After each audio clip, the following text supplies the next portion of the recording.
بالله من الشيطان الرجيم بسم الله الرحمن الرحيم الحمد لله رب العالمين والصلاة والسلام على سيدنا وعظيمنا محمد صلى الله عليه وآله وعلى أهل بيته الطيبين الطاهرين أما بعد.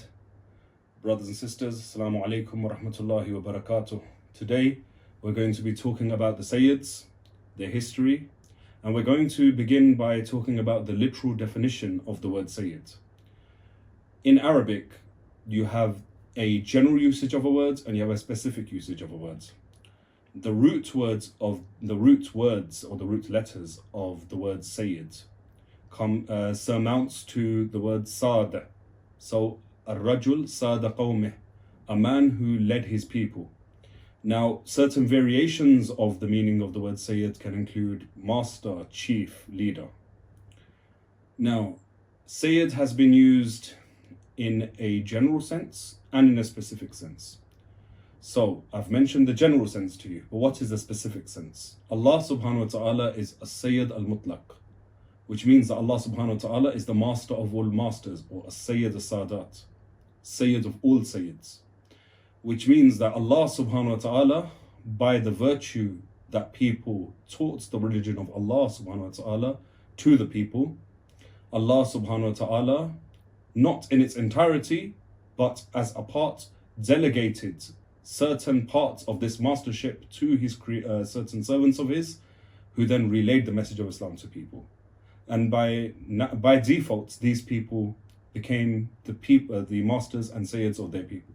So for example, Nabi Adam alayhi salam, who Allah subhanahu wa ta'ala made the caliph of Allah, of his own, on the people. When Allah subhanahu wa ta'ala sent him as the Khalifa, naturally, this appointment of Nabi Adam alayhi salam meant that he is the master of his children, because obviously in the matter of humans had not come to pass as of yet, and humanity was yet to develop. So, if we look into his children, Nabi Habil alayhi salam, Qabil, and Sheeth alayhi salam, we see that Allah subhanahu wa ta'ala favored certain brothers upon others. Now this, you could say, is an inference, or Allah subhanahu wa ta'ala granting superiority or siyada, which means the qualification of being that Sayyid or that leader or that chief. So a Sayyid, just so that you understand, is the one who possesses siyada, which qualifies him to be that leader or that master. So siyada means the qualification of being a Sayyid. Nabi Sheeth alayhi salam, after Nabi Habil alayhi salam was killed by his brother Qabil, Allah subhanahu wa ta'ala chose him as a hujjah of his upon the earth, as a Nabi alayhi salam. Now, naturally, he was the guide of his people, of his children. Further, as humanity developed, we go to Nabi Nuh alayhi salam. Nabi Nuh alayhi salam had many children, and because of their association with him, with the exception of Canaan, of course, the son who was disobedient to him, he had many sons, and of his sons, you have Sam, or Shem. He was the one from who Rasulullah sallallahu alayhi wa alihi wasallam was to descend from. Therefore, because the priority of Allah subhanahu wa ta'ala is the completion of the deen of Islam, Allah subhanahu wa ta'ala put this siyada into the line of Rasulullah sallallahu alayhi wa alihi, or the forefathers of Rasulullah rather. The nur of the Rasulullah sallallahu alayhi wa alihi wasallam would pass down from father to son, to his grandson, to his great-grandson, until it reached Rasulullah sallallahu alayhi wa alihi.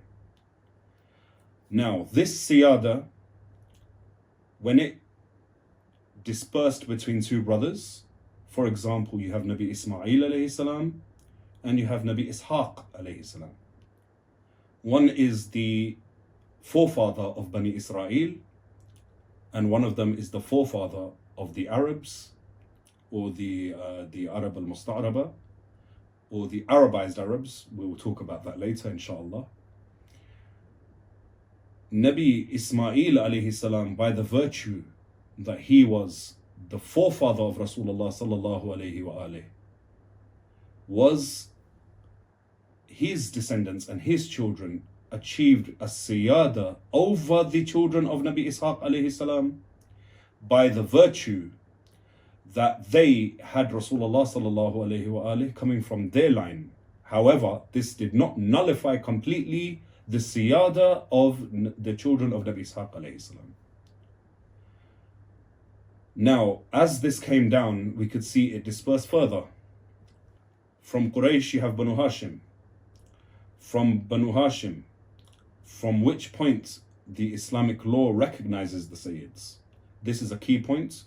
You may be wondering, are the Sayyids descendants of Hashim, or are they the descendants of Imam Ali alayhi salam and Sayyida Zahra salamullahi alayha? The answer to this is very simple.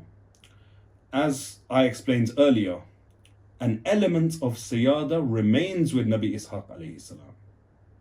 When Nabi Ismail alayhi salam was given preference over Nabi Ishaq alayhi salam, an element of Siyada remained with Nabi Ishaq alayhi salam. However, the greater Siyada passed on from Nabi Ismail alayhi salam to his descendants up to Rasulullah sallallahu alayhi wa alayhi. From Rasulullah sallallahu alayhi wa alayhi, from this standpoint, we can see that the whole purpose of Allah subhanahu wa ta'ala is guiding humanity. And the last point of guidance of Allah subhanahu wa ta'ala for humanity is Rasulullah sallallahu alayhi wa sallam and his Ahlul Bayt. So Sayyida Zahra salamullah alayha and Imam Ali alayhi salam's progeny and descendants maintained and will keep the Siyada al-Kubra, the bigger Siyada, the greater Siyada, over the other tribes like Banu Hashim. At which point, as I mentioned before, fiqh, the Islamic law recognizes them as, from where fiqh begins to recognize the Sayyids. So the Sayyids, in a nutshell, are the possessors of the greater Siyada, the descendants of Imam Ali alayhi salam and Sayyida Zahra salamullahi alayha.